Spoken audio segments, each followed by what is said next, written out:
We all love cake, and in reality, as much as we love all those beautiful cakes that are out there, what we use the most is your basic simple cake. This is the way supermarkets work, and they want their cakes fast and out. Time is very important when we're making cakes. If we take too long making a cake, we don't earn the money for that cake. So this is a really easy way to make a pretty cake that is fast and looks amazing, and it takes a little bit of practice, but once you know it, you can make this cake in 20 minutes. I know many people give up on buttercream because they think it's difficult, but it's more than that. You need to practice. It's like writing. The more you do it, the better you get at it. So you need to sit down and do your homework. Once you learn it, you'll never forget it. So keep trying. You're gonna learn how to use a comb in a cake, and I'm just gonna do a special design for you guys. Combs are really easy to work with once you learn how to use them. I already crumb coated my cake. I put it in the fridge, let it cool down, and I am doing my second coat. I have a tutorial on how to crumb coat a cake, and I will post the link below, and I also have a more in-depth tutorial on how to give a nice second coat for a smooth cake. This cake is a fast cake, so I'm not working right now to make a totally smooth cake. I just want it fast.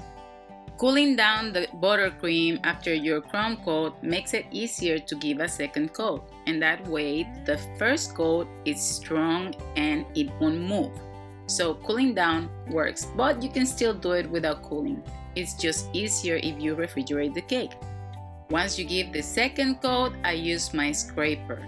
I like to smooth the sides and make sure that the cake is straight before I use the comb. So this is not about perfection. I just want straight lines, and I want the excess buttercream away from my cake.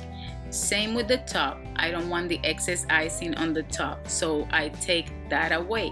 Later, I will work more on the top. There's many combs out there in the market, and this is a new one from Wilton, and I actually love it because it's taller than other ones that I have used before. Usually you just use it straight and leave straight lines all around your cake, and you want to do that in one sweep.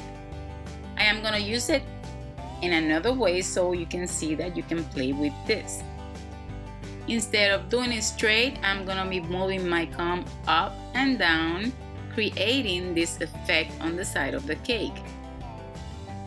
You want to create enough pressure to push the design onto the buttercream, but not too much so you dig into your cake. So you have to be careful, and this will need to be practiced. Just look at how I'm holding it and how I am moving it. It will be very important that you keep your ruler straight. If you go sideways, the lines in the cake will show sideways. If that happens, feel free to just take your spatula, smooth out your cake again, and start from scratch. Just do it again. It takes practice. Usually the back of the cake won't be perfect, but it's the back of the cake, so don't worry about it. Once you have done this, you want to smooth the top. You can use the scraper, and then with some Viva paper you can finish the top. When you're doing your top and you want to smooth it out, if you find any holes or area that the scraper is not able to smooth out, that means you need more icing. Just add more icing and smooth it out.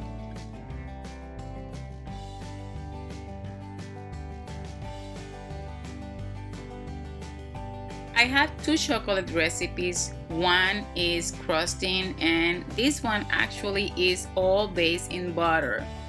As you can see, the paper is not sticking. For this to happen, I usually add a little bit more sugar to my buttercream, and since the cake is cold, it helps to create a little bit of a crust, even if it's only butter, and this actually helps for the paper not to stick to it. But you have to be light-handed when you're pressing the paper.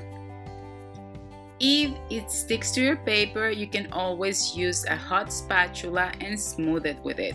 Remember, this is a fast cake, so we're gonna be finishing with some 5 borders. So don't worry about the bottom part of it. As you can see, there's some areas where the ruler missed it. Do not worry about that.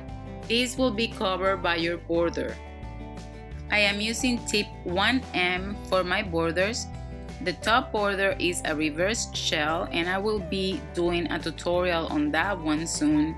And for the bottom, I did a regular shell border, and I do have a tutorial. I will post the link below.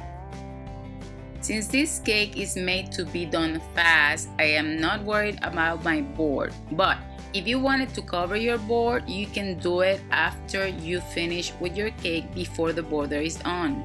Because it's buttercream, it'll get messy and you have to clean your board.